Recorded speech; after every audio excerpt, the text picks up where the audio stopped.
Alright, we have some bass work for Crazy Train, and we're going to look at the different parts so that way my bass players can learn this if they're interested in it. And I'll show you a couple different ways to play it depending on your play style. Since I'm so heavy on my thumb,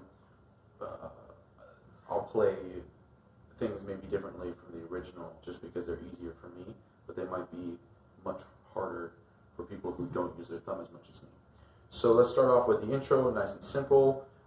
Big string, 2nd fret, F sharp, goes up to A, 5th fret, then down to E, your 0 of your big string, back to F sharp, then up to D, which is the 5th fret of the 2nd string, back to E. So it looks like this.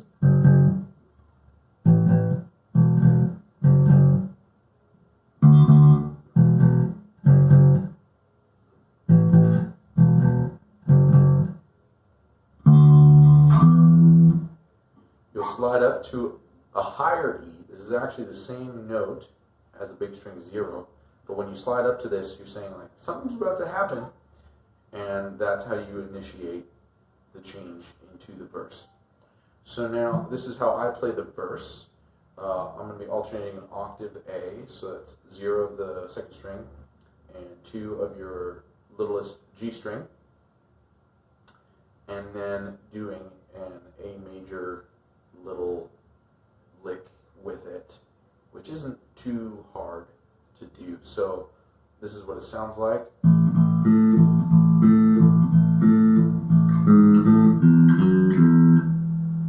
then that continues on. So now if that's too difficult because I'm going like this a lot, then go ahead and try to play it up on your 3rd string 7.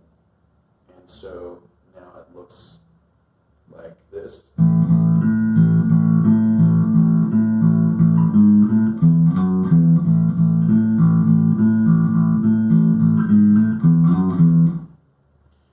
That's the other way you can play that you can utilize just the 2 fingers like this to get through that. Alright, then the next bit you'll have like a pre-chorus, and here we go. So that was F sharp bouncing off of the E.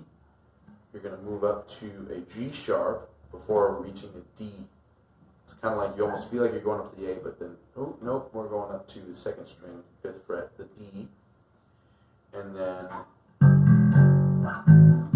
do it again. Now you're down to A, E,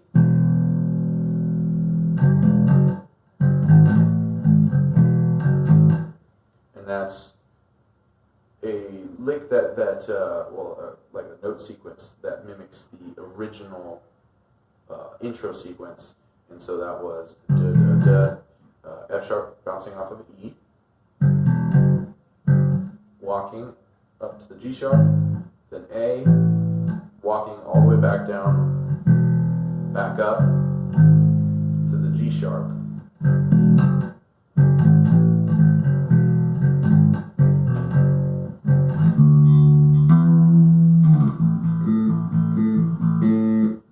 Okay, so now let's go ahead and move on now to the only other change in the song that's pretty different, and that is the solo.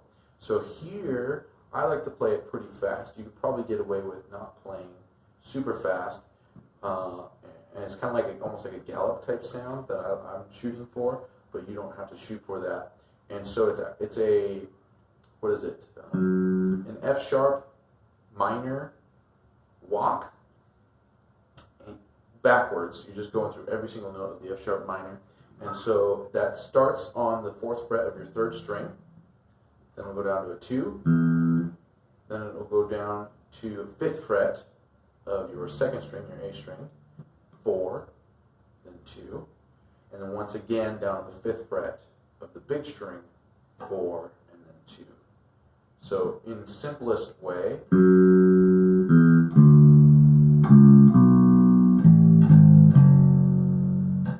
but if you want to kind of make it a little more interesting,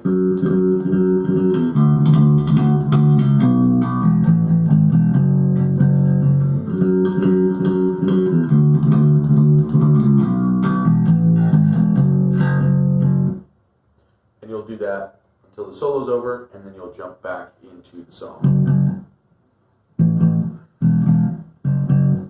So I didn't give you the layout of the song, and because I'm not playing along with the song, you might have to do a little bit of homework to figure out, okay, this part happens here, blah, blah, blah, and you can put the whole song together, but I would recommend practicing those different parts, making yourself feel confident in them, and then working to put them together into the whole song. And if you've listened to the song enough times, you'll kind of know, oh, this part's coming next. But those are the basic parts. I would say the hardest part is actually the verse for the bass player.